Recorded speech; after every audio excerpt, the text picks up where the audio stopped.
Hello, my friends. Back years ago when I used to deer hunt, a good friend of mine, Martin Bird Dog Jackson, and I went hunting. I believe it was in Bankhead Forest. It's been so long ago that he was a great hunting partner. I enjoyed going out hunting with him.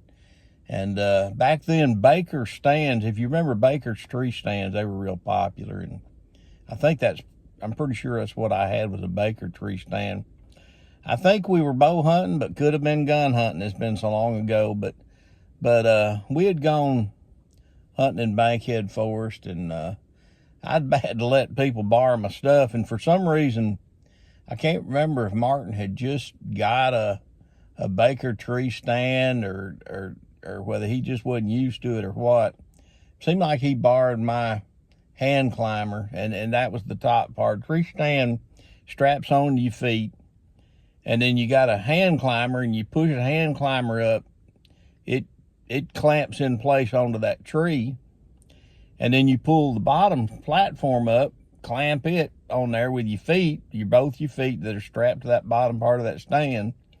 And then you stand up, move the hand climber up, and that's the way you inch up and down that tree. Now, a tree obviously doesn't, it can't have any lower limbs, or you're going to have to cut them off of there, or do something different. But that particular tree that he was on, I'm pretty sure didn't have any lower limbs. Martin's a pretty good sized guy. Martin at least 6 foot, and he may be a little over 6 foot. He's a pretty big guy, and just a great guy. But he'd got up there, and I can remember whether if I don't know if we had a bad day or what the deal was, but he was far enough away that I could see him, but not too close, and I think we were bow hunting, but he got up there, and I was kind of watching him. I'd done got up in the stand and set up and everything, and I was pretty quick at getting up there.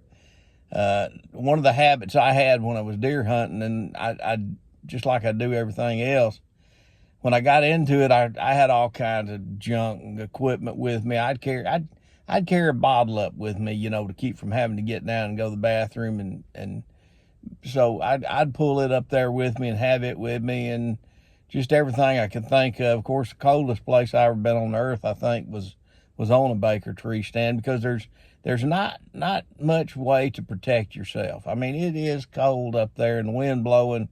You're standing on a little platform and you are just freezing your hiney off. So it can be a cold, desolate place to be while you're sitting up there waiting on a deer to come by. But Martin had started up that tree, and I looked over there at him, and he was probably 5 or 6 feet off the ground, which is a lot, climbing with a little tree stand. He got up there, and for some reason he was having trouble with it. And he got the hand climber up and was fixing to pull the bottom part up with his feet. And that doggone bottom platform come loose from his feet and fell down that tree about 2 or 3 feet. So that man was standing there, holding on with that hand climber, stretched out, and the bottom part had fell off, and he had about 2 or 3 foot to the platform. And he couldn't do nothing. I mean, and of course I was laughing. I knew he couldn't hurt himself right there. He wasn't high enough really if he fell to the ground, but he could not do nothing. He was hanging there and couldn't do a thing. And like I said, all I could do is laugh at him. I wasn't much help to him. Of course, I needed to come down and go help him, I guess. And I can't remember what I did, but what he ended up doing was he finally held on as long as he could, and he finally let go of that top part and dropped down to the bottom platform, and was able once he got down there, I don't know how I think we bumped the hand climber to get down, but he finally got down off that tree. Now that poor boy, he's probably sore for a month after that from stretching out and like that. And I'm telling you, I watched a guy the other day on YouTube. He was going around paying people $100, I think, if they could do one pull-up. And I'm going to tell you, a lot of people can't do a pull-up. I'm not sure if I could now or not. I need to try. But But it's hard to pull yourself up if you're not used to doing it. And he was stretched out there and couldn't do a thing.